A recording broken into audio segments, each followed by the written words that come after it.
వరుస ప్రకృతి వైపరీత్యాలకు ములుగు కేంద్రంగా మారింది. సెప్టెంబర్లో రాకాసి గాలులు బీపచ్చానికి 500 ఎకరాల్లో అడవి నామరూపాలు లేకుండా తుడిచిపెట్టుకుపోయింది.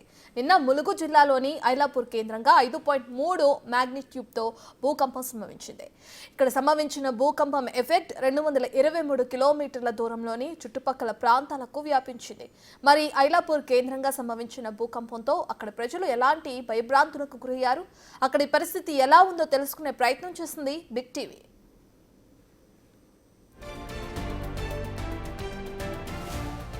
నిన్న ఉదయం 7:27 భూమి ఒక్కసారిగా కంపించింది. కొన్ని సెకండ్ల పాటు 2 తెలుగు రాష్ట్రాల్లో భూమి కనిపించింది. భూకంప తీవ్రత ఎక్కువగా ఉండటంతో ఏం జరుగుతుందో అర్థం కాక చాలా మంది భయంతో ఇళ్లలోంచి బయటకు పరుగులు తీశారు. భూ ప్రకంపనల తీవ్రత ఉమ్మడి వరంగల్ జిల్లాలో అత్యధికంగా కనిపించింది. ముఖ్యంగా ములుగు జిల్లాలోని ఐలాపూర్ వద్ద భూకంప కేంద్రం ఎపిసెంటర్ను గుర్తించారు. ఇక భూకంప తీవ్రత రిక్టర్ స్కేల్పై 5.3గా నమోదైంది. అయితే ఇక్కడి పరిస్థితిపై బిగ్ టీవీ ఆరా తీసింది. పిల్లలు, యువకులు, వృద్ధులు సైతం ప్రకంపనల తీవ్రతను గమనించినట్లు ప్రత్యక్ష సాక్షులు చెబుతున్నారు. తమ జీవిత కాలంలోని ఇలాంటి ఘటనలు చూడలేదని గ్రామస్తులు చెబుతున్నారు.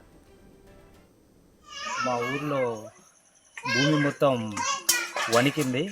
మేమందరం చాలా భయపడ్డాము.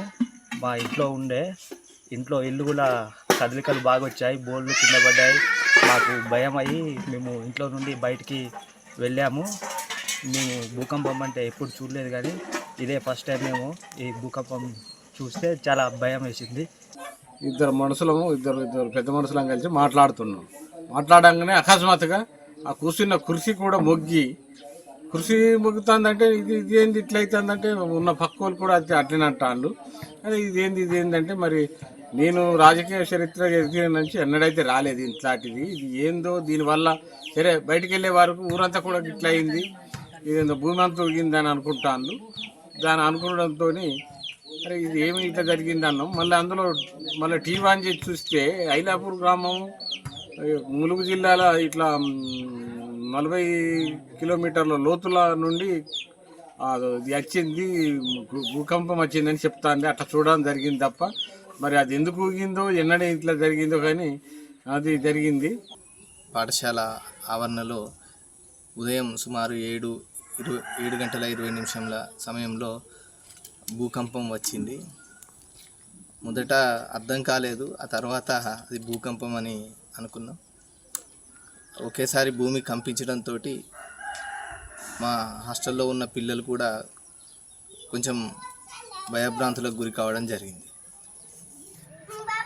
మొత్తం వైబ్రేషన్ వచ్చినట్టుగా జరగడం జరిగింది. మేమందరం కుటుంబ సభ్యులందరం బయటకు వచ్చి చూసే వరకు అది మరి కళ ఇదేందో పీడ కళలు తిరిగా అనిపించింది. వైబ్రేషన్ మొత్తం వచ్చేసింది. అంటే ఇదేంది ఇట్లా జరిగిందనేసరికి అది భూకంపం వస్తుంది, ఇట్లనే ఈ రకంగానే వస్తుందని కొంతమంది పెద్దలు చెప్పడం జరిగింది. అందుకని మేము భూకంపం అనుకుంటున్నాం.